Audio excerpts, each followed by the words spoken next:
Hey there, Skeleton Key here. Welcome back to my channel. Yeah, this is nostalgia day for me.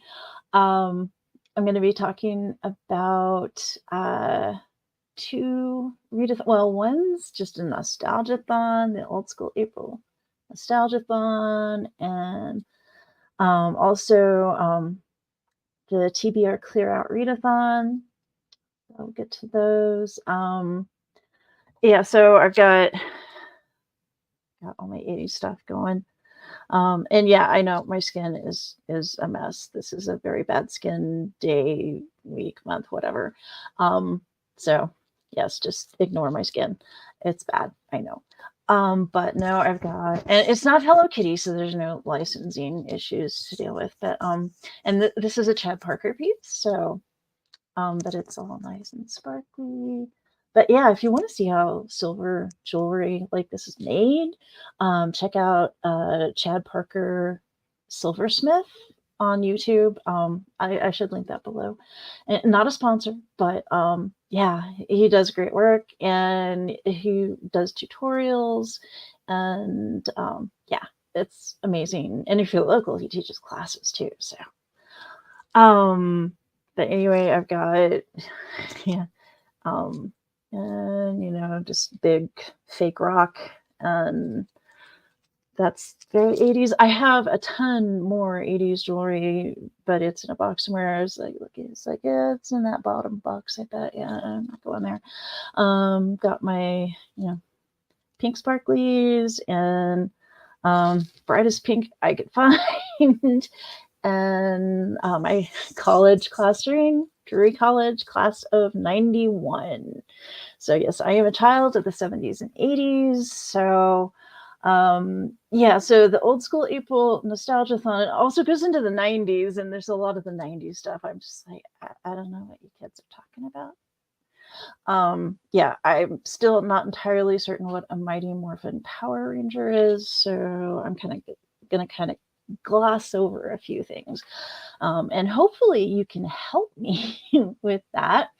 So yeah, if you are watching live, please pop into the chat and help me with some things, because some of these prompts I don't really know quite how to approach them. And I'm gonna turn this off and take it off. It's heavy. And this doesn't fit right on that finger, so yeah. But anyway, yeah, I've got, and also if you're watching this on replay, please, if I ask questions about things and you know the answers or have suggestions of books or movies or whatever that will fit prompts, please leave comments. So and help an old lady out. All right, and this is going to be kind of random because I have a stack here, and this is organized mainly with the idea of it not toppling over on me. So it's not in prompt order or anything. And then I've got a great big tote that I just put a bunch of things in that I haven't looked in it for about a week, so I'm just going to pull things out of the tote and we'll talk about it. So this is going to be kind of random, kind of haphazard, but you know, 80s vibe all the way, or 70s, but, and I'm sure I will work some 90s in there. So I guess I'll just get started and start showing you what's on my TBR, and I will get into activities and movies and stuff later. So no, the old school April nostalgia-thon, I have put a link down below for Kelsey at Slime & Slashers, her announcement video, but there's so much more. There are a bunch of co-hosts and their teams. I'm silver snakes, yay. But they're teams, and each co-host has a video and their host favorites and their points, and so the teams, it's a good-natured competition. It's not really about the competition, it's just for fun. But their points, and each prompt is a point, and each book can count for several prompts. So I'm not going to be able to get through all of the books I show you here. I'm sure of it, because there are a lot here. But I'm going to try and remember which prompts I picked them out for. And they're not going to go in order, so wish me luck with that. The first I've got is Die Buying, and this is by Laura de Silverio. And I think I met her at a Left Coast Crime, or it might have been at a Rocky Mountain Mystery Writers meeting. But anyway, this is not from the 70s or 80s. This is, I think, yeah, this is copyright 2011. So it is not itself vintage, but it does meet the set in a mall prompt, which is that.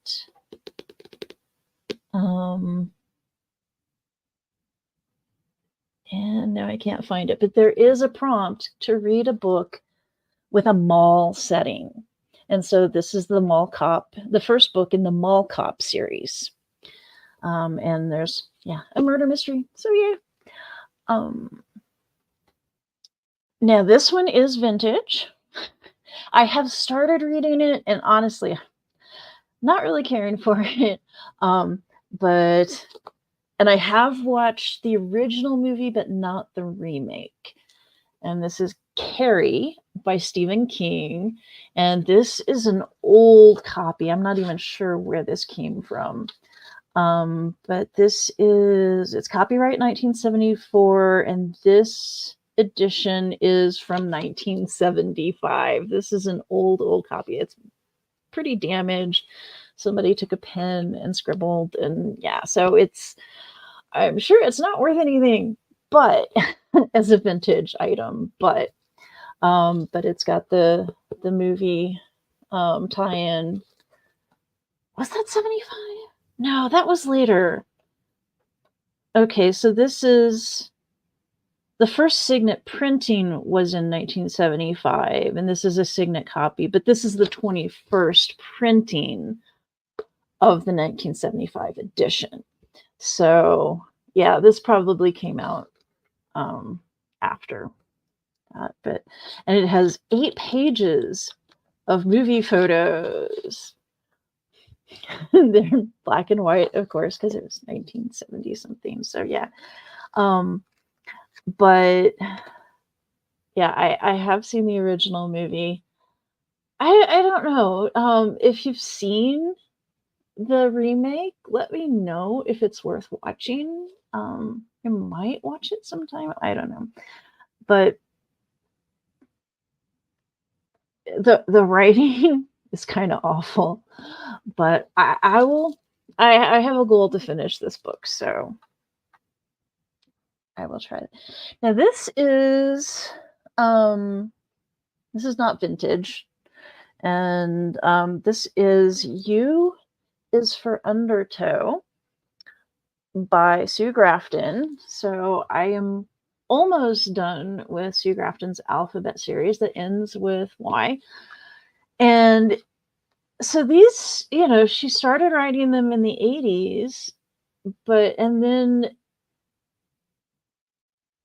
Kinsey Milhone, the main character, stayed in the 80s while Sue Grafton kept writing these into the 90s and beyond. So this one is copyright 2009. By the time she got to letter U, it was 2009. And this is a pretty recent edition of that even. And but chapter 1 Wednesday afternoon, April 6, 1988. So it is set in the 80s. Kinsey's still in 1988 as of letter U.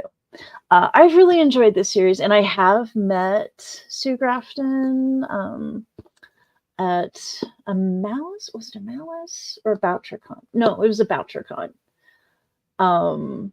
Yeah, and okay, so my the name that I write under is Stina Branson. It was at one point my legal name.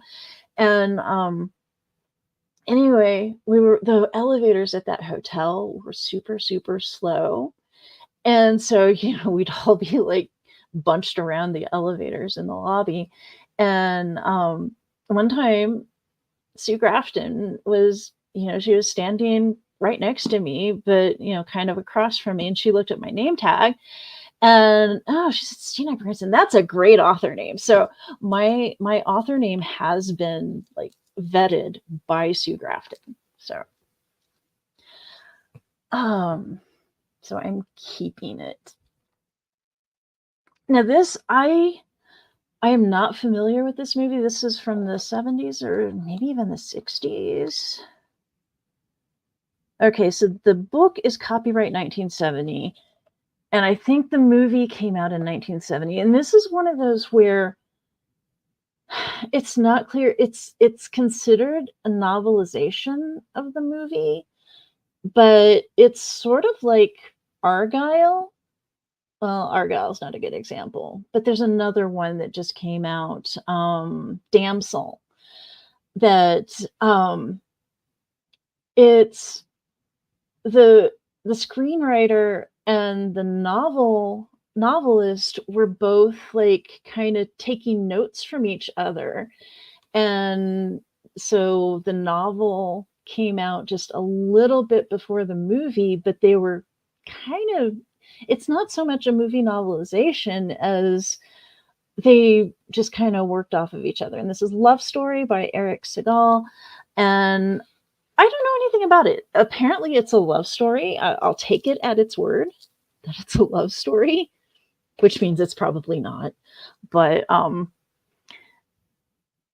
in the #1 bestseller over 9 months on the New York Times bestseller list. And anyway, so there's a prompt to read something from your birth year or birth decade. So 1970 definitely counts for that. All right. And then this one, it's, I think, when is it set? Okay, so this is actually sort of a mid-century thing as far as the story, but it was published in 1970. So here's another thing that works for my decade. And this edition came out in 1974. Looks like it's the 15th printing, but this is a very well-known epistolary work called 84 Charing Cross Road by Helene Humph, and it's the delightful best-selling chronicle of a 20-year transatlantic love affair by mail. So looks like it starts, yeah, it's I guess this woman in New York City who wants to buy some books, and she's having trouble finding them in New York City. So she writes to this bookshop owner writes to a bookshop in England, in London. 84 Charing Cross, Charing, is it Charing? I think it's Charing Cross Road. And on October 5th, 1949, and then over the next 20 years, I guess a romance develops. So, but they have that correspondence for all those years. All right. And then, and let's see, there was another prompt that worked for, but I've had that one for quite some time. So a lot of these will count for the TBR Clear Out Readathon. And that I put the link down below for Katie at Books and Things, her announcement video for the Clear Out Readathon in April. And that's me basically pulling stuff off of my wall of shame and out of my shelves, that, you know, stuff that's been there a very long time that I keep meaning to read but don't read. So let's see. Oh, the mall one was Mall of America. A mall is featured in the book or story. Oh, I was thinking there was another one. Oh, I think there's, read a short story or a novella. And I think, I mean, it's autobiographical or yeah, I don't know. I guess it counts as, yeah, they call it. I've seen it referred to as a novella, even though it's nonfiction. But that is the mini-me or Short Circuit. So Short Circuit, yeah. Well, I mean, I know both of those references, but I did go see Short Circuit in the cinema. So when that came out. Oh, and also read, and a lot of these will count for numerous things, and also books that I'm just reading for book clubs and stuff will count for a lot of these prompts. But there's one, oh, I just saw it, but it's 16 Candles. Read a book with a number in the title. 16 Candles. And that's, I remember seeing that on somebody's, one of the hosts' recommended watch lists. I watched that when it first came out, and I don't know how to tell you this, but in 1985, 16 Candles was not problematic. It was not traumatizing.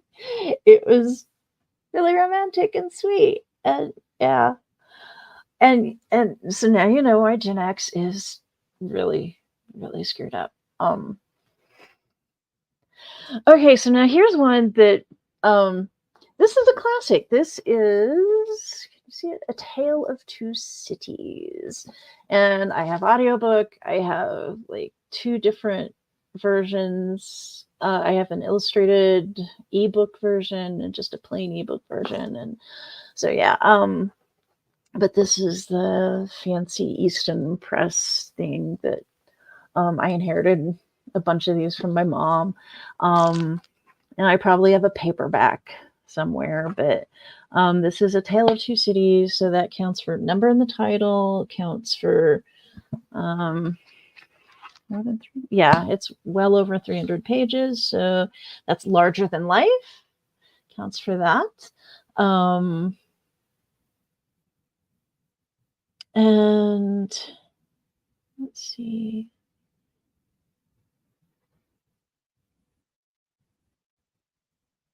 And maybe it's green. Well, it's a dark forest green, so probably doesn't match a Mighty Morphin Power Ranger.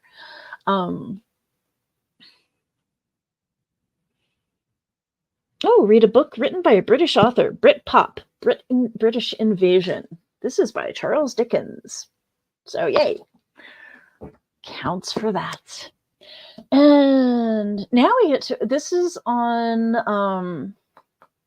I think this is on Kat's list, Kat's Novel Adventures. And she is one of the hosts on the Silver Snakes team. And one of her recommendations is Two Bad Ants by Chris Van Allsburg of Jumanji fame. I actually have a copy of Jumanji. I could reread Jumanji, and that'll count. And let's see. So it counts for the read a book on a host recommendations list. And there's a read a picture book too. Sorry, I'm old, so I have like lots of different pairs of glasses, and so these are my computer glasses. So reading things, I also have reading glasses, but they're in the other room. But anyway, this is a picture book, and there is a prompt to read a picture book, and yeah, there you can see it. So there's that. And now let's dig into the tote. So this is, I believe, from the 90s. And so these I haven't actually matched up to specific prompts, but I'm just like, yeah, this will fit something. These are nostalgic. Yeah, so this is copyright 1990, and this is by Isaac Asimov and Robert Silverberg writing together for the first time. And this is Nightfall.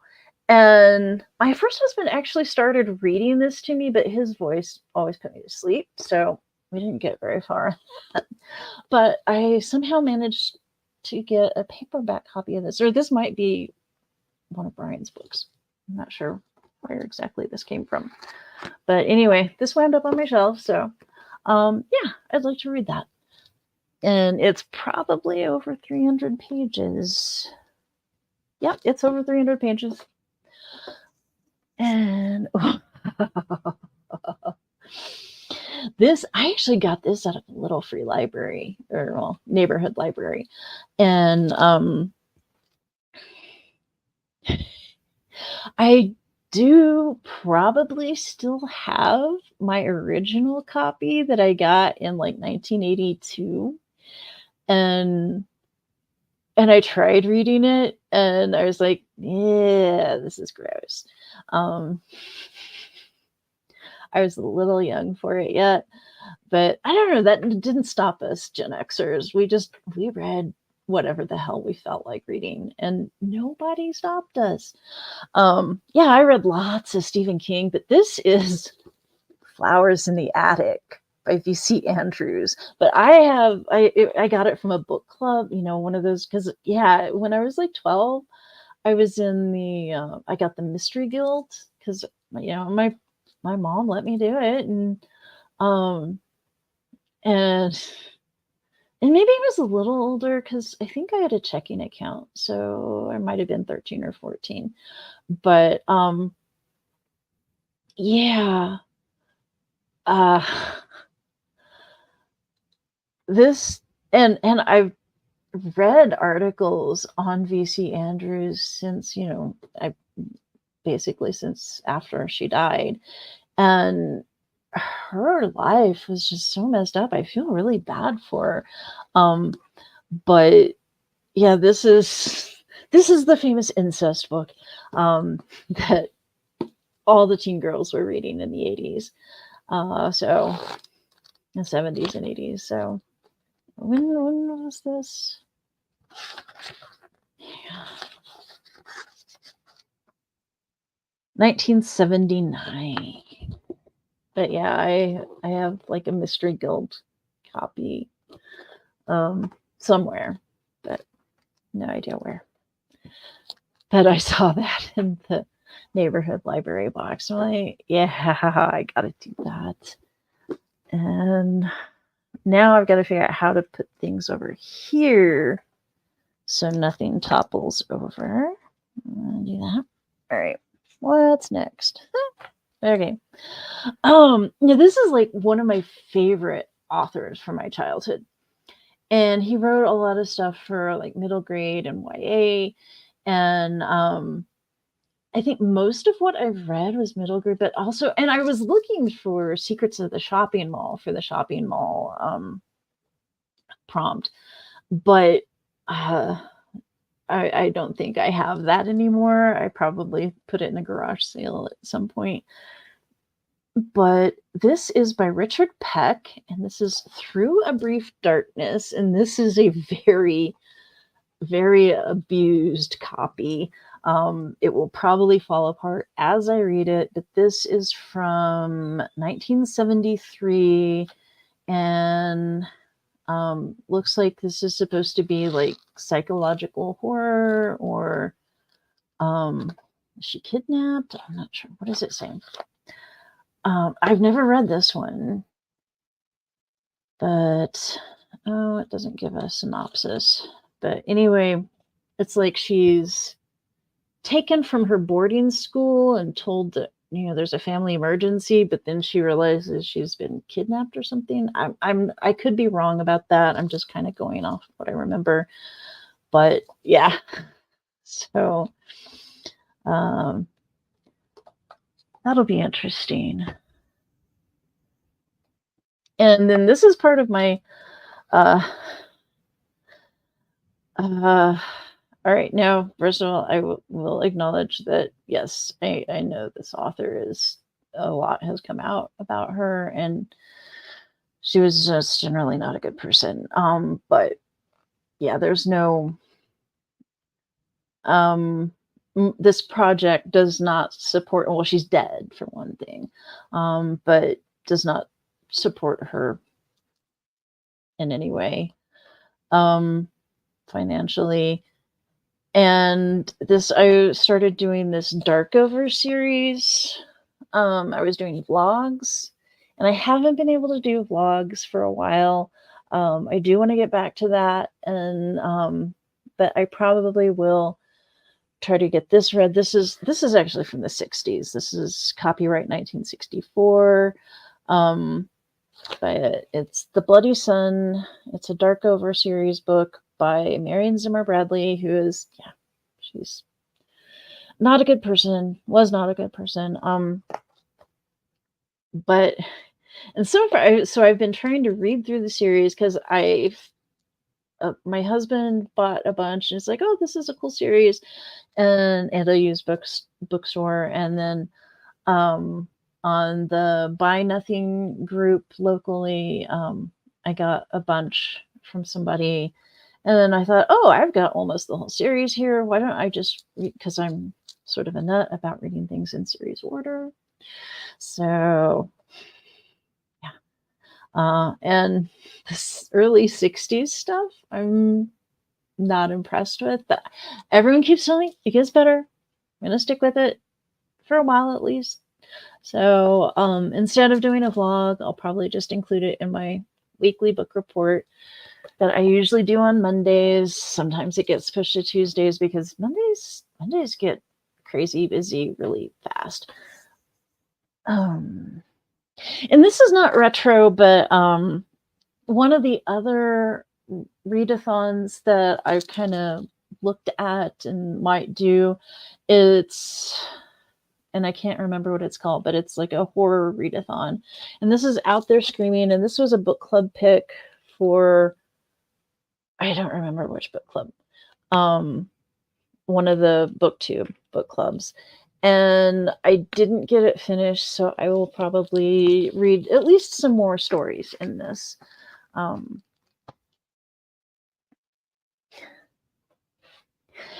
All right, this is not fiction, and I don't know. This should go to a. Read a nonfiction book, True Life. And True Life, was that one of the? I think that was one of the, like, True Stories, one of the magazines. My older cousins read them. By the time I got old enough to really think they were interesting, they had kind of had their day, but this is nonfiction. And I like shabby chic. I like this style. But yeah, I bought this back in probably the 90s, and yeah, copyright 1996. I like it. Leave me alone.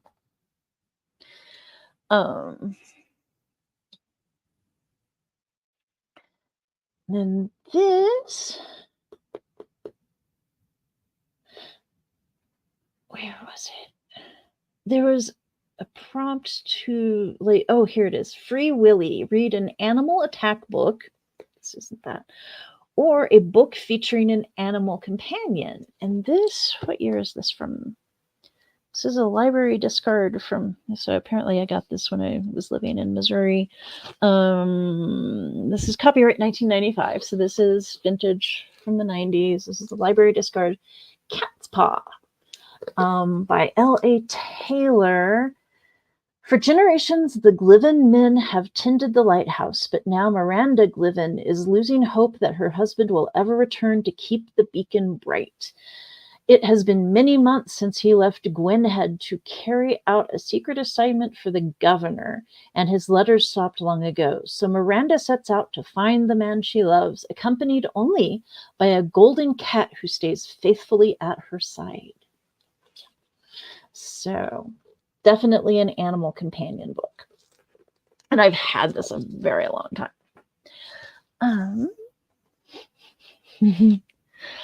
I've never read this book. I've watched the TV. I think it was a mini series, but I watched it on TV.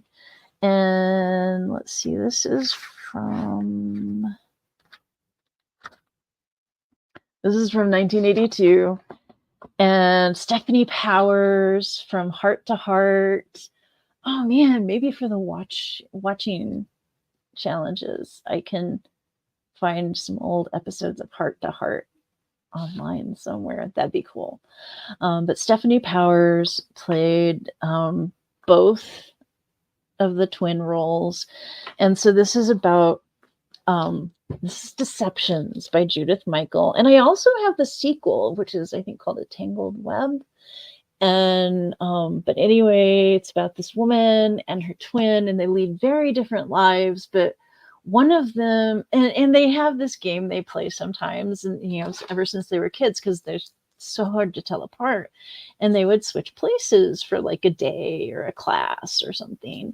And anyway, one of them is like, oh hey, let's switch places for a while, and then you get to find out that her husband is into some really hinky shit, and so yeah, there's probably all sorts of like DV warnings and things like trigger warnings and content warnings that should go along with this, because the 80s were kind of a shit show for that kind of thing. And it was all just pretty normal. Oh, what is this from? And this is, it looks like I got this from a book crosser. And I still haven't read it. I've had this for years and I still haven't read it. So yeah, I need to find one of those keep them moving challenges that they do sometimes on bookcrossing.com. But anyway, copyright 1997. So this is, I think it was based on the video game. I played the video game. I did not get very far in the video game. But yeah, it's Douglas Adams' Starship Titanic. This is by Terry Jones, and I don't know. I love this cover. Yeah, and this I think is for gold on the cover, because that's, I mean, it's kind of bronzish, but there's gold. Yeah, the Terry Jones, that's gold lettering, even though that's probably more bronzish. But yeah, it's a very Art Deco styling. Starship Titanic. That was a trippy video game. But there was Little Golden Book. Read a book with gold on the cover. So that's what I picked this for. And what do we got? This is probably more for, I mean, well, it's over 300 pages. So this counts for that. Larger Than Life. Oh, the picture book one, that was Muppet Babies. That was that prompt. And let's see. But this probably is more for the Clear Out, TBR Clear Out readathon, because it's been, my husband has recommended this to me so many times. I'm almost, actually, I'm more than halfway through it. But yeah, I need to finish this. This is The Family Trade by Charlie Strauss. One of his favorite authors. I've only read I've read 2 books by him, and I really liked them. So yeah, I do want to read more by Charlie Strauss, and I am enjoying that one. It's very dated. It's from the 90s, I believe. So yeah, it is. Oh wait, no, it's not that dated. This is from 04. But it does count as retro vintage. Read a book published before 2005. So this is considered retro or vintage. 2004. You know, and people talk about the 80s as being so long ago, and I'm like, what? That was like 20 years ago. That's not. Oh, that was mean. That was mean. Don't do that.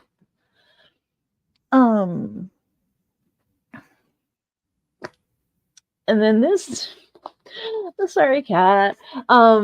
Yeah, so I started this for the Mardi Gras Readathon. This is New Orleans Morning. This is the first book in a series. It's by Julie Smith, and I started it for the Mardi Gras Readathon, and I did not get it finished in time because it's actually kind of long. But this is from 1990, so yeah, it's kind of retro, and it's more than 300 pages. So yeah. But this is about a murder. It's a murder mystery set in New Orleans.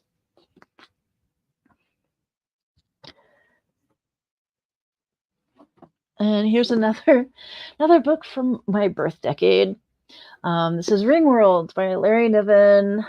I've been trying for a long time because I get there are a lot of challenges, reading challenges. They're like, read an award-winning book from your birth decade. I'm like, all right, I'm gonna try Ringworld, and I never managed to get into it. So we'll see how that goes this time.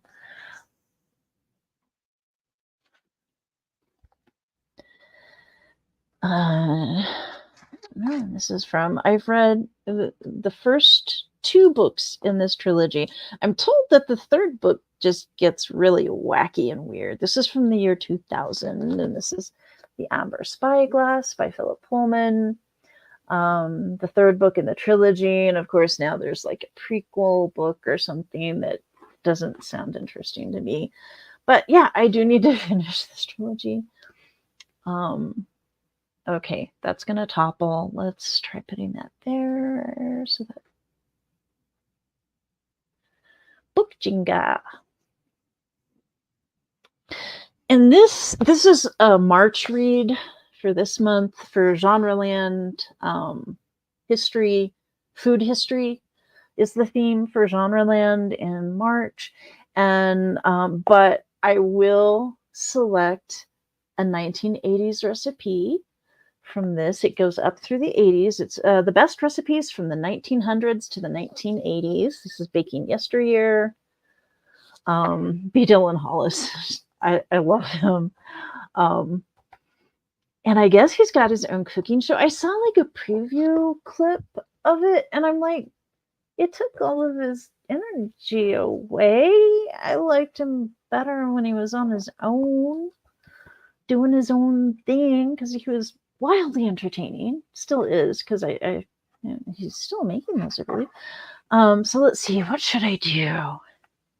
Because one of the activities is, and I'm not going to do one of the, there is a worst of the worst section. I promise you I will not do jellied meatloaf. I'm not going to do it. But in the 80s section, ooh, Velveeta fudge. Velveeta fudge.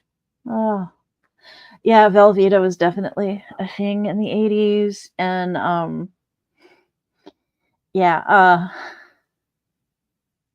we had a cat, a tuxedo cat, Remington. Very 80s cat. And to get him to take pills, my mom figured out that if she rolled it into a little ball of Velveeta, he would eat it. He would take the pill and be no problem. One day she ran out of Velveeta and she substituted Brie. Oh my God, that was a mistake. Because yeah, that became one very expensive cat, because after he had Brie, there was no going back to Velveeta for that cat. Oh,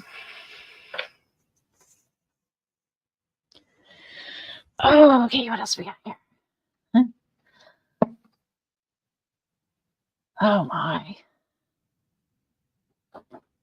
a friend gave me this. I still don't know if I want to read this or not. I don't do well with this kind of horror, but if I end up doing that horror challenge, maybe I will. I've had this for a few years, but not that long.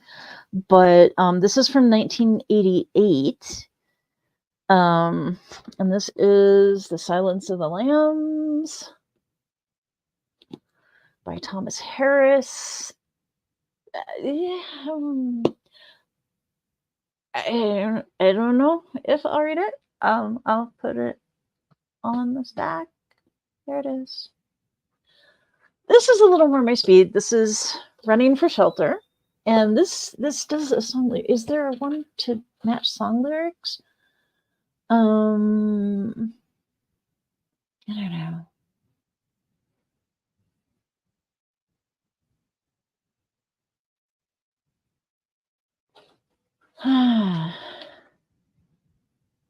Oh, and I left. Oh, I just remembered something I left downstairs. Oh, well. Anyway, but Running for Shelter. Michelle Spring writes these thrillers, and this is from 1996. And should be a signed. Yes, this is a signed copy. I think I met her at VoucherCon. I'm wanting to say, and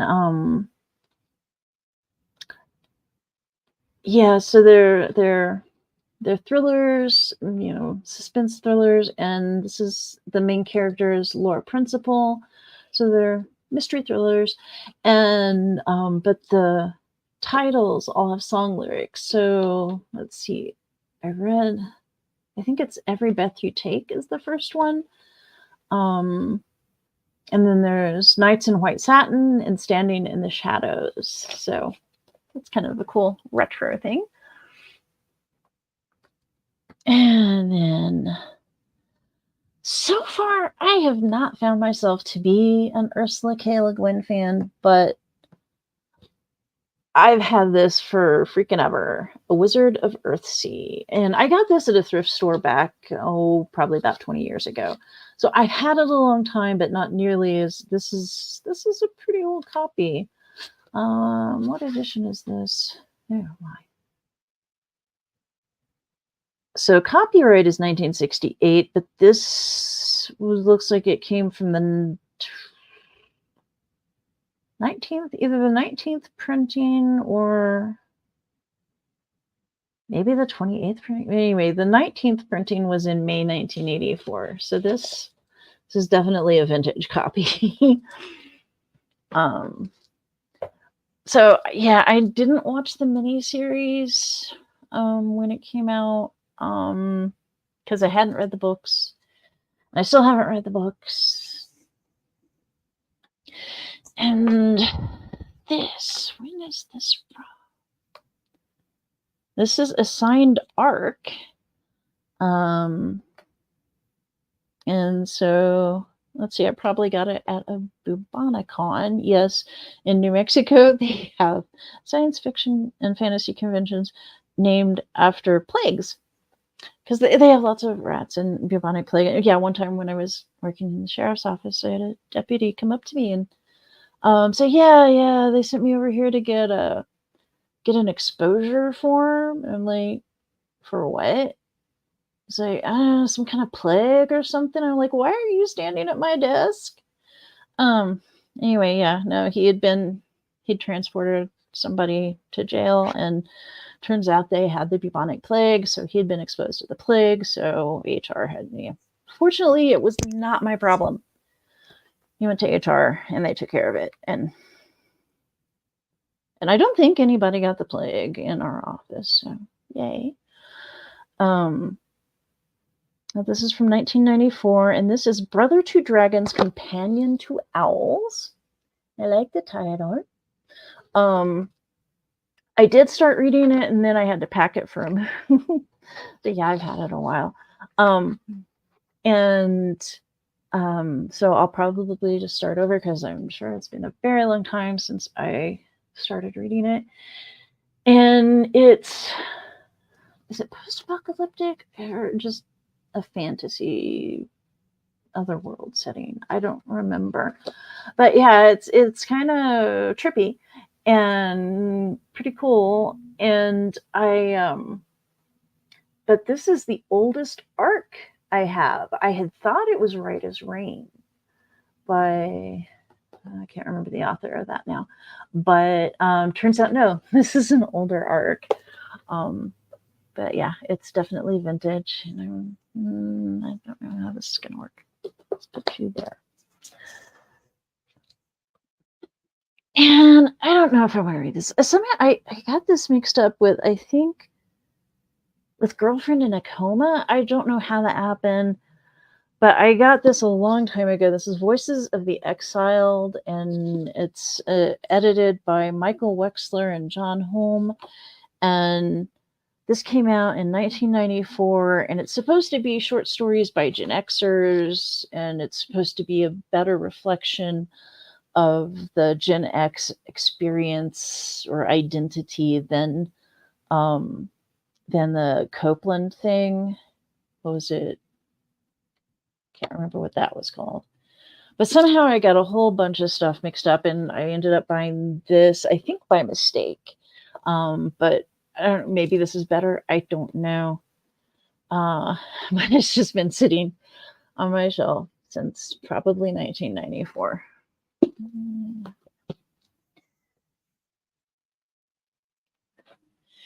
And I doubt I will read this chunker. I don't know, maybe.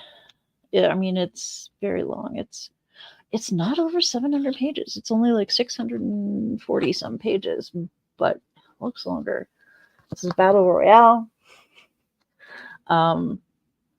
By, who's that? Kushun Takami? I don't think I know that. New translation by Nathan Collins. But this is what's the copyright on this? Copyright 1999. But this is a, yeah, chunker. But it's retro. I still haven't finished this. Quite frankly, I don't like it. I'm not enjoying it, but I need to. I read the screenplay. And this is Interview with the Vampire by Anne Rice. What edition is this? I think this is a book club edition, maybe? Feels like a book club edition. Copyright 1976. But yeah, I bought the screenplay, and so thanks to Anne Rice, yeah, we shut down a piracy thing. I ordered it off of Amazon, and no, it was a pirated copy. And and they had like dummied up the cover, and they'd just basically taken a screenshot of the movie poster, and they had someone else's name on, instead of Anne Rice as having written it. I'm like, no, I'm pretty sure, she might have had somebody else work on the screenplay with her, but this other person who's claiming credit for this screenplay is not on IMDb anywhere. So I emailed Anne Rice and I said, hey, just so you know, this is a thing that's happening, and it looks like he's like pirating a bunch of screenplays and movie posters. And a few days later, they're gone. Yeah, so Anne Rice got things done. And this, I'm reading for a book club or a challenge or something. I think this is for Temporal Textual Talks next month, actually. Maybe. This is Karen Memory by Elizabeth Bear. That's You can kind of see it. It's a steampunk book. This is from 2015, so it's not retro or anything. But this is, yeah, it's fun and steampunky, and it's more than 300 pages, so I'll at least get a point for that. Oh. And, you know, some of these have romances in them, and so there is a romance prompt. Where'd it go? I just saw it. Pardon me and my old non-functioning eyes.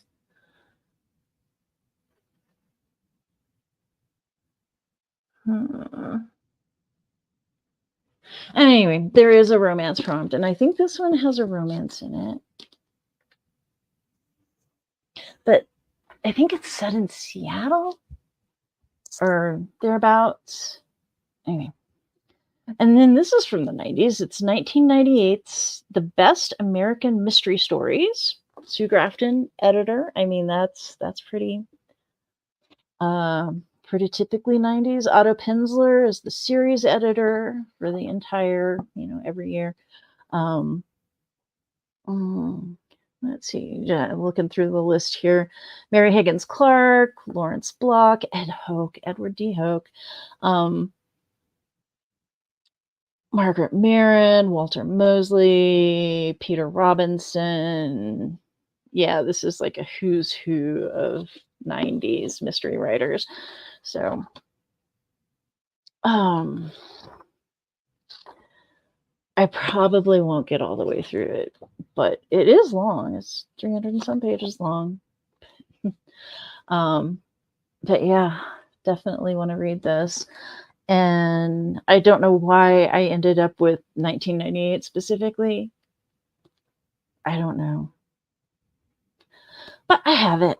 And that reminds me, the one I left downstairs, there is a prompt to read a retro magazine. Okay, no, that's a different one.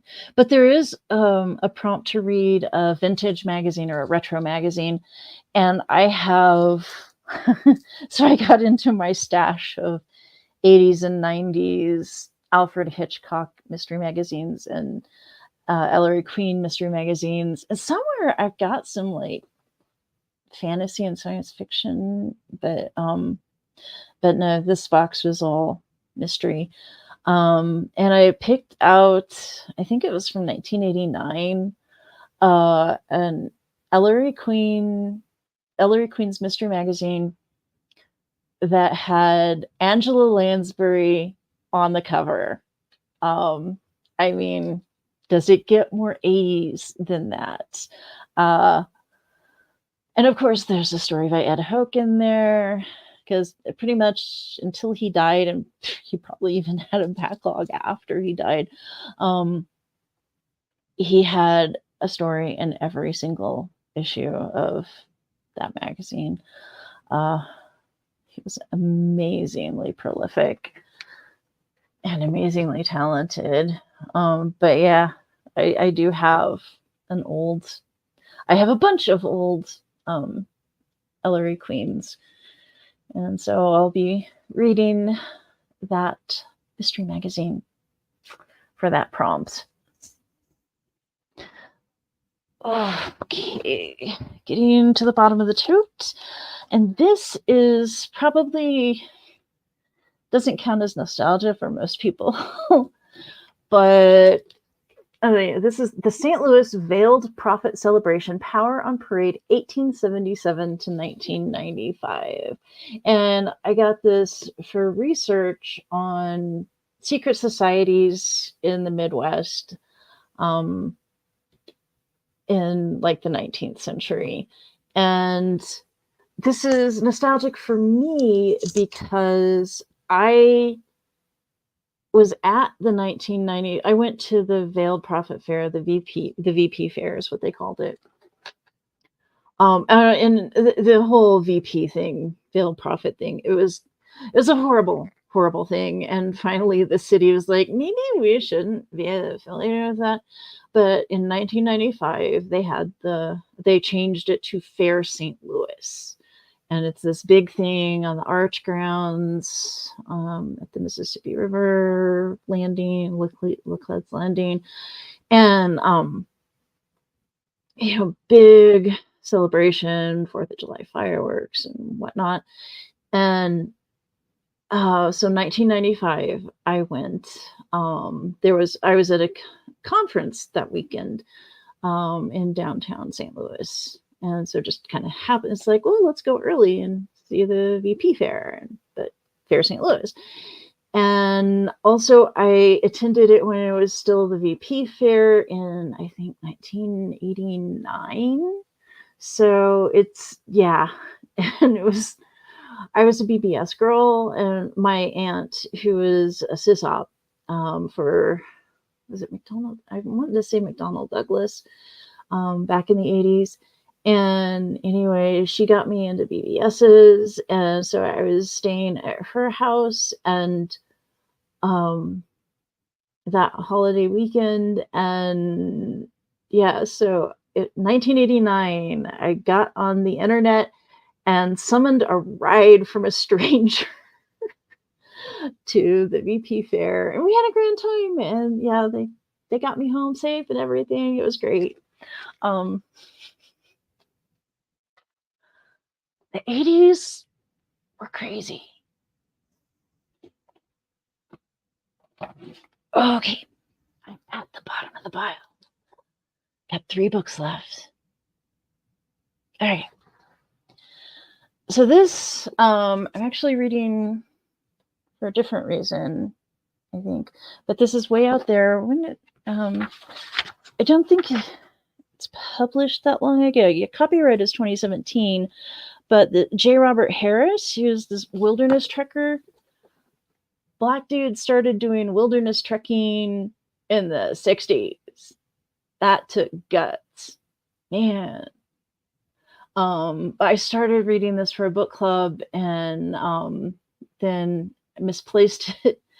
And I finally found it again. I was like, yes, I want to finish this. Because, he tells stories about and he had really good experiences, which I'm like, oh, I'm so glad. Because a lot of times, he'd start talking about, kind of coming up on this group of white people. And I'm like, oh. And, but great stories. I want to finish reading them. And so, it's a little retro in that respect, that, his adventures start a long time ago. This is, copyright 1989 by Peter Mayle. Don't know how many of you remember that. This is A Year in Provence. I've read other stuff by him. I've come to the conclusion that he was just kind of a dick. But this was like the book back then, and I never did read it. So, and I was a French major, and I should have, But anyway, there it is. And so the final thing, and more steampunk. And there's some people who will say this is where steampunk originated.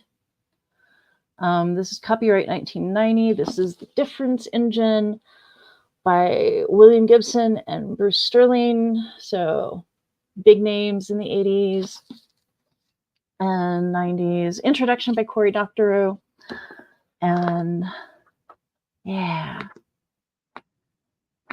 So that's the last physical book I have here. I guess now I should kind of go through some.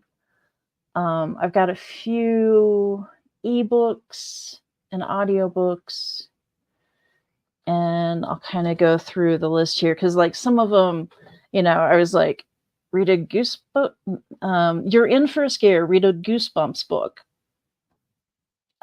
I've never read a Goosebumps book. I don't have any. My shelves are completely barren of Goosebumps book. I'm just not the right age for that. And I don't have kids, so I never had kids the right age for that. So let's see what I've got on my list here.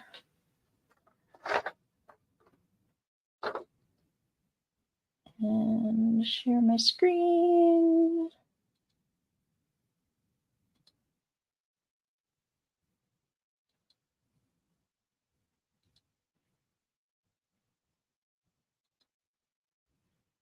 Okay.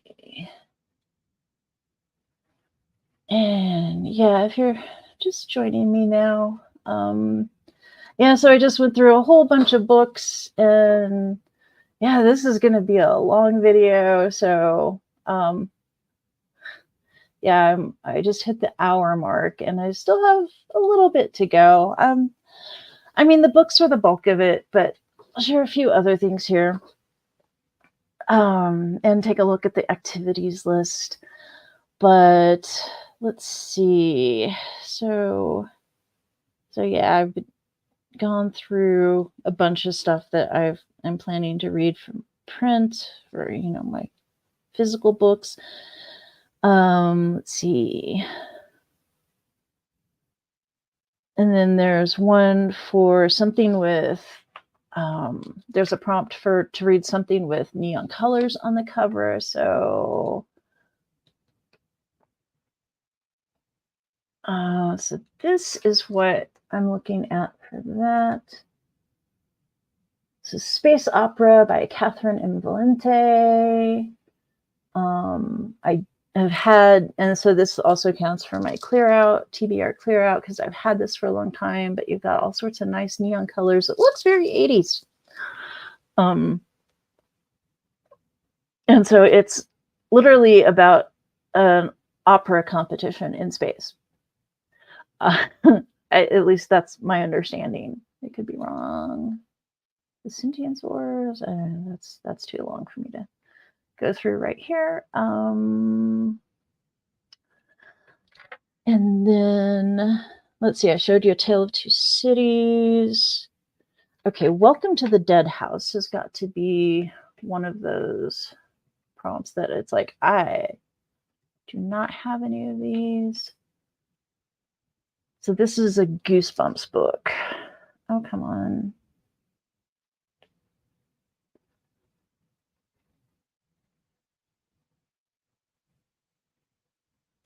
Okay, so yeah, I think I found it on Hoopla. It looks like this is an Asian edition of some sort, but it's an omnibus edition of Welcome to the Dead House and Stay Out of the Basement in a language I do not read.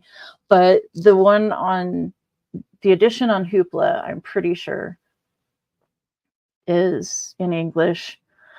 But this is Goosebumps, so that's for the Goosebumps prompt.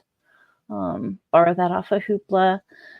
And then, and this is, I can't remember which, maybe, is this Kat's? Maybe this might be Kat at Novel Adventure, one of her recommendations.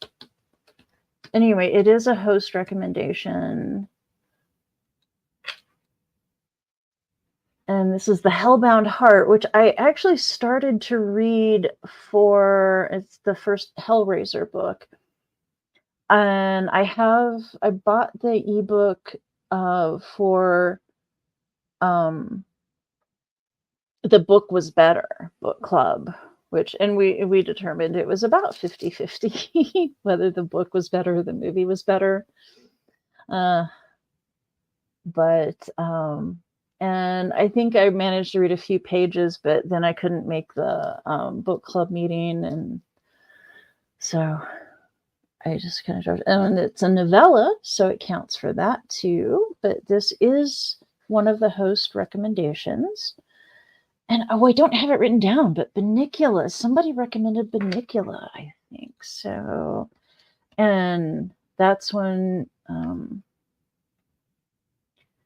if you were watching that recommendation video that C and Caitlin and I did, Caitlin was like, you have to read Bunnicula. So I have to read Bunnicula. This is a rabbit tale of mystery. And a suspicious-looking bunny with unusual habits and fangs. So, but I'm pretty sure that was on somebody's recommendation list. And let's see. There's more. A Crazy Inheritance. Oh, I think this was there was something like set in a theme park. And Ghost Sitter, A Crazy Inheritance. And this was an Audible freebie. So that fulfills one of those prompts. Audible original. And let's see.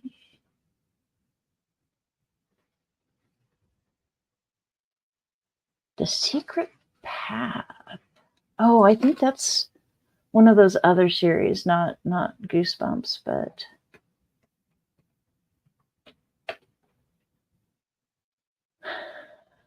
The Economic Answer to Terrorism. No, I don't.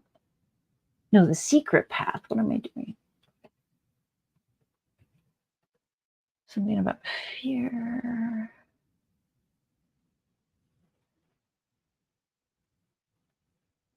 Come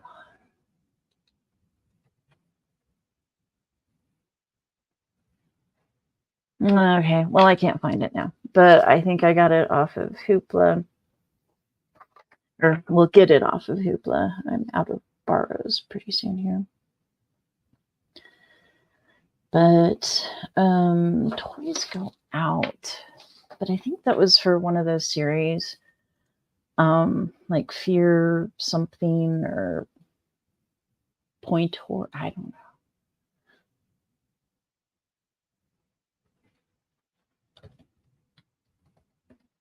And it took me a while to figure out what order these were in, because I kept seeing things that said different orders. But it looks like the first in the toy series, and this is for the prompt to read something with toys on the cover, or a toy. And this is Toys Go Out, being the adventures of a knowledgeable stingray, a toughy little buffalo, and someone called Plastic. And this is I think the prompt is actually the Toy Story prompt. And this is sort of a Toy Story kind of book. So there's that. I think that goes through, because I think I've managed to get everything but the MMPR prompt, which is match a book to a Mighty Morphin Power Ranger. Which I don't know. I need to watch more co-host videos and recommendations videos to know.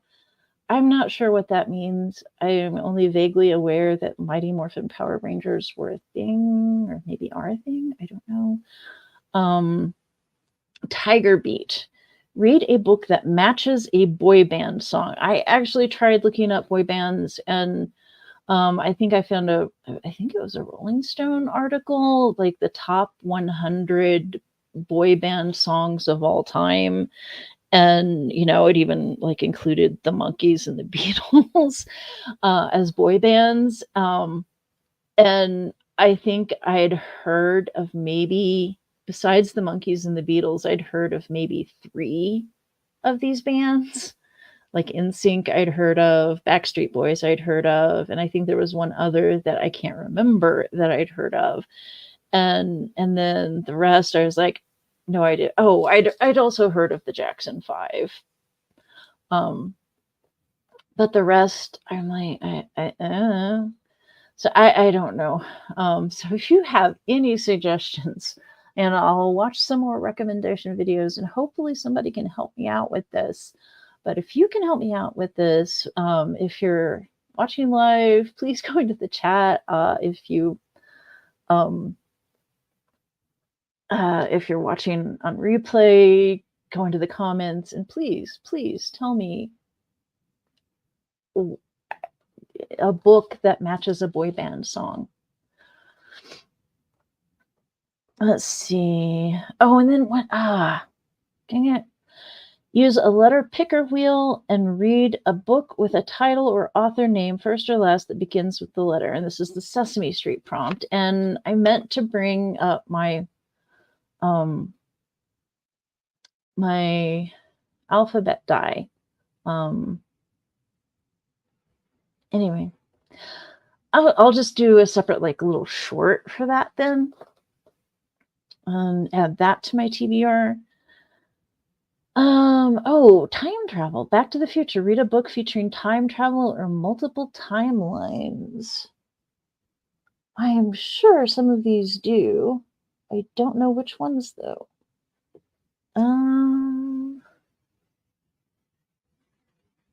But if not, I can come up with time travel books. I have like, yeah, I have plenty of time travel books. And also historical fiction. They love multiple timelines. Got plenty of those. Oh, and I don't think I have a Halloween book yet. So yeah, recommend me some Halloween books. Halfway to Halloween, read a book set around Halloween. I probably have some somewhere. I don't know. I don't really pay attention to that kind of thing. But I think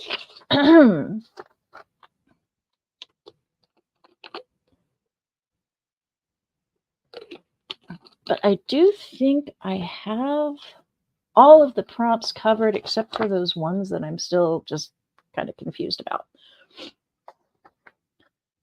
Okay, so now watching prompts. Let's just gonna go through here. Watch any nostalgic show released before 2005. I don't watch a lot of shows. I am so behind because I keep getting recommended shows and movies, and I have access to a lot of them, but I'm really, really far behind on those. Watch a host recommendation. So I've got a bunch of those written down somewhere. Okay, so Pretty in Pink. I watched that in the theater when it came out. Oh, the original Buffy the Vampire Slayer movie. I saw that in the theater. Ferris Bueller's Day Off. I saw that in the theater. Do I want to watch it? I don't know. Do I want? I never did watch The Burbs. I could watch The Burbs. I watched The Mummy in the theater when it came out. Oh, Legend. Oh my gosh. I did not watch that when it came out. I watched that, oh gosh, maybe like 15, 20 years ago on video. And oh my God, that was so cringe. I do not want to watch it again. For one thing, it's Tom Cruise. I'm not a Tom Cruise fan.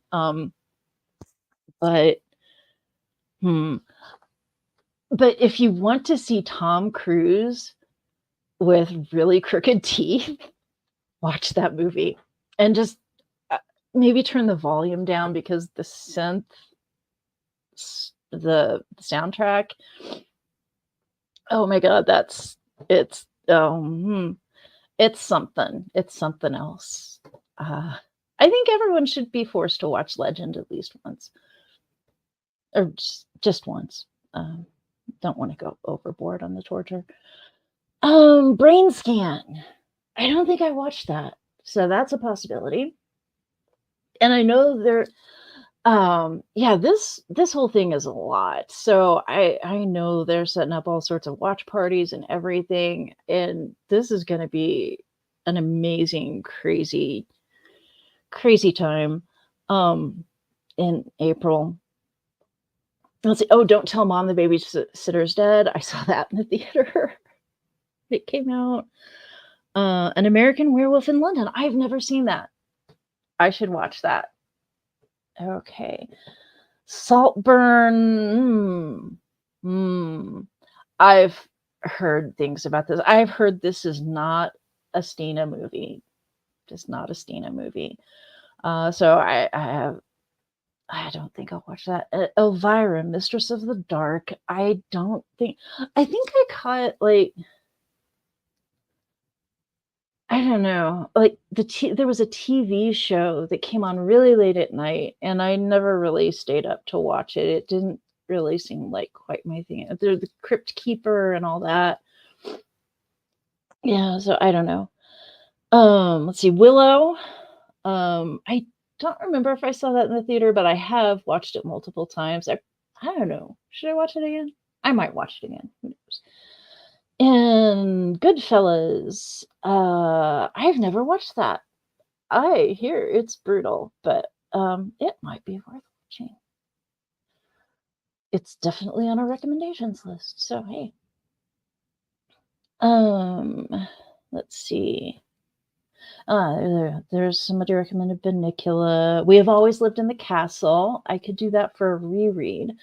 I have read that, but I want to go through, but I also want to go through it like really painstakingly and taking notes. And I'm not in academia, but that's one that I really want to pick apart and analyze because I'm weird.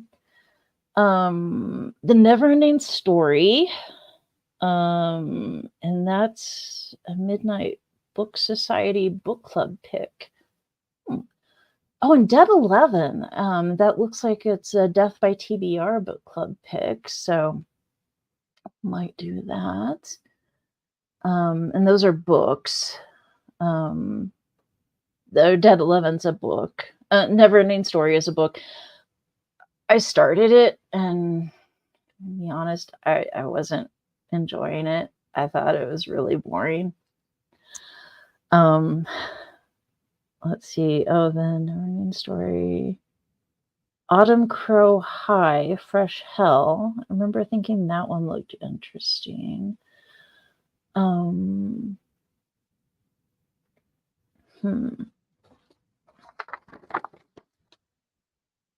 Let's see. So, watch a movie set at a summer camp. I'm not going to read through the entire list of the prompts.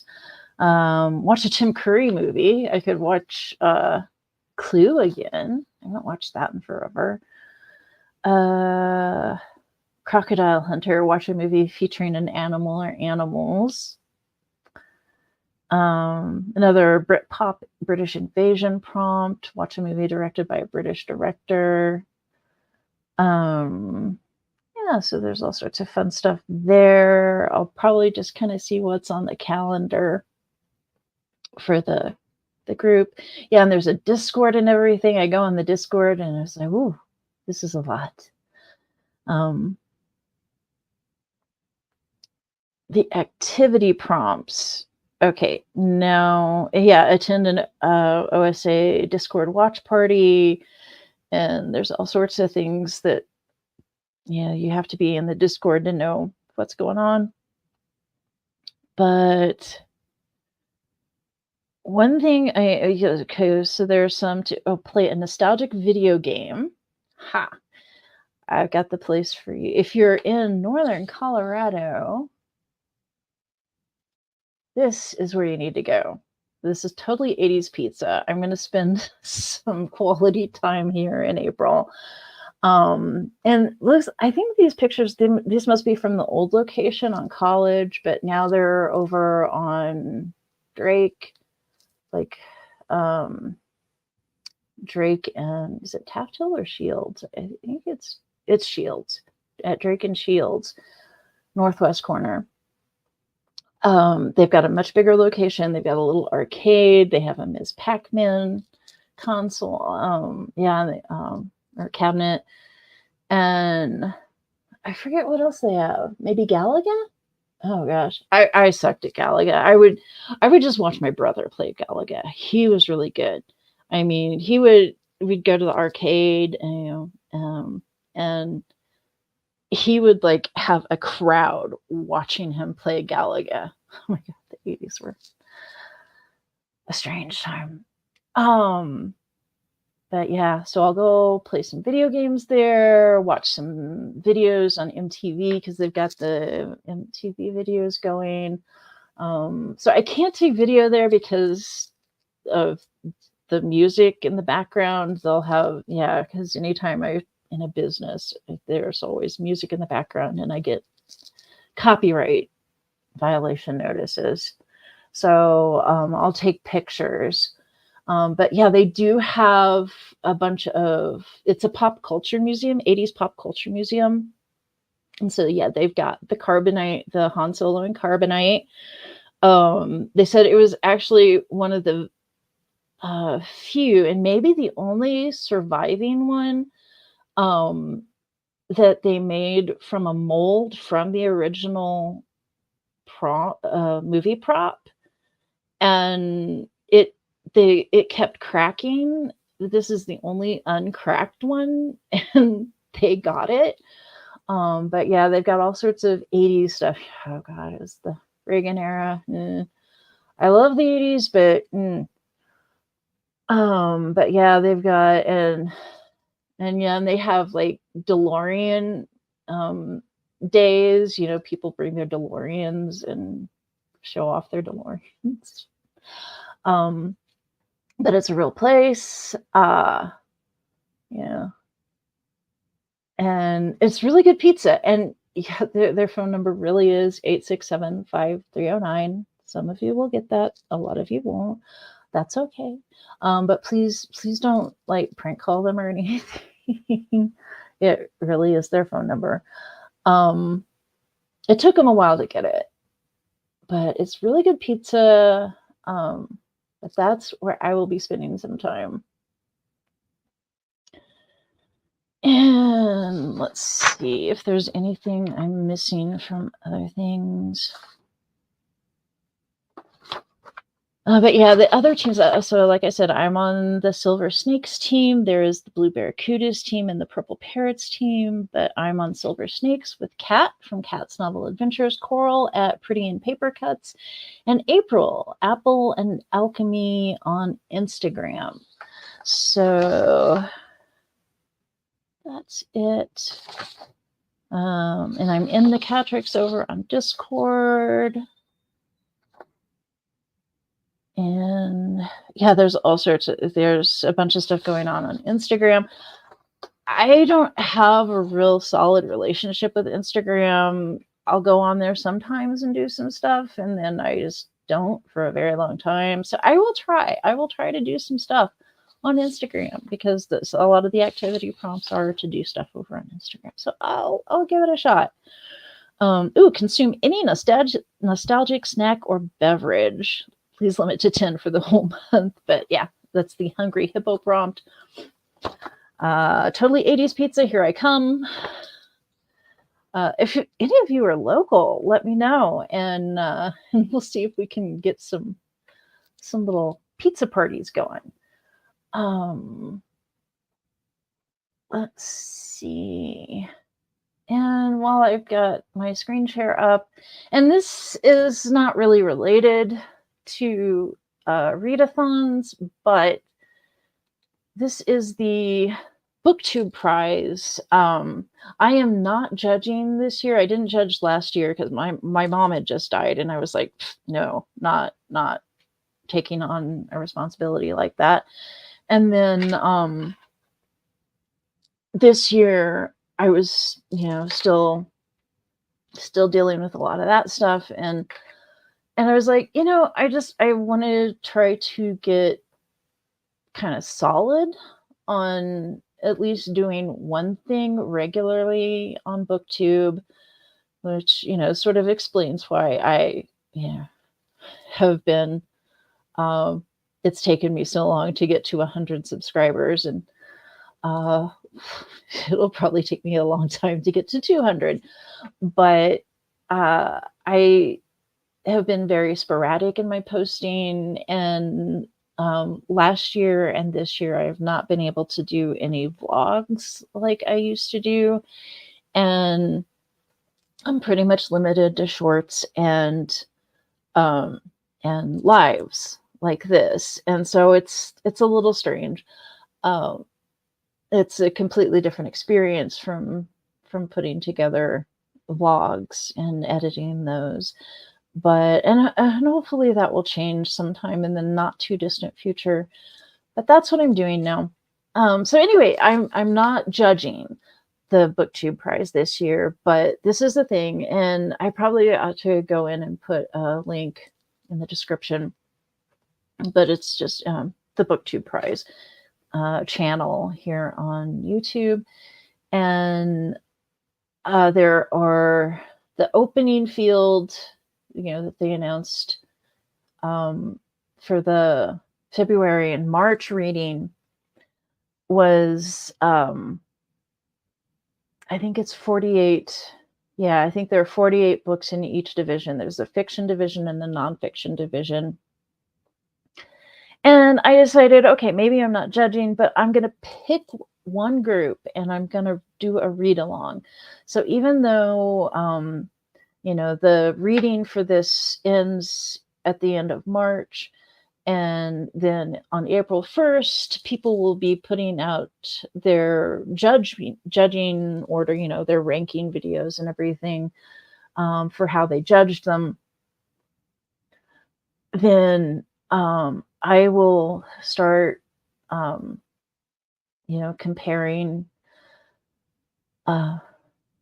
So far I've only read Yellowface, and I read it in December last year, and so, and you can, I think I gave it 4 stars, so you can see that. And so next up, I've been reading Orbital, and then I will even whatever doesn't make the cut, because then on April 1st, Robert will announce the 3 of each group to move on to, because this is the octafinals, there will be 3 from each group that move on to the quarterfinals round. So even the 3 that don't make it to the next round, I will read all 6 of these, and I will do a ranking, and I'll probably do it sort of vlog style. I'll probably just include it in my weekly book reports. Say, oh, hey, I finished one from Octafinals Fiction Group B, and so here's how the relative rankings are, here's how they stand now until I get to all 6 of them. And then I'll pick, in April, I'll pick a quarterfinals group to follow, and they get all kind of mixed around. So it should be an interesting little project on the side that doesn't affect anything, isn't important to anybody but me, but I think it'll be kind of fun. And I think that's it for that. And let's see, and just looking at the, I still have it. Well, I thought I did, but I don't. Oh, here it is. Yeah, this is the TBR Clear Out Readathon. So you've seen a lot of books today that count for this. There are 7 prompts. 1, set your own TBR clear out goal. And also I am focusing a little bit on my my wall of shame, which is books I've started but never finished, and I have a lot of those. But the prompts for this are read a book that has been in your TBR for a very long time. I showed you a bunch of those. Read a book that has been on your TBR for a very short time. So I'm actually going to go with so this is run by Katie at Books and Things. She actually has a book out. Yeah, I gotta find it. But anyway, I'll probably do that because that is one of my more recent purchases. So read one of the longest books on your TBR. One of the longest books on my TBR. Well, I guess I do have a bunch. I mean, Battle Royale would probably count for that. I have, what is it, Daniel Levsky, what is it, House of Leaves. could do that. I've tried it a few times and not got very far, but I feel like I really should give that one a really good solid go. Read one of the shortest books on your TBR. I do have a lot of short books, but I think probably 84 Charing Cross Road counts for that. Read a book. Oh, also Hellbound Heart is pretty short, and I've had that on my TBR for a while. Read a book from your TBR that you fear you have lost interest in. Well, I'm not sure how much interest I had in it from the start, but there's the Silence of the Lambs book that I'm not sure. I am worried that I've lost interest in Interview with the Vampire. Read a book from your TBR that you are very excited to get to. Oh my, there's a lot of them here. I'm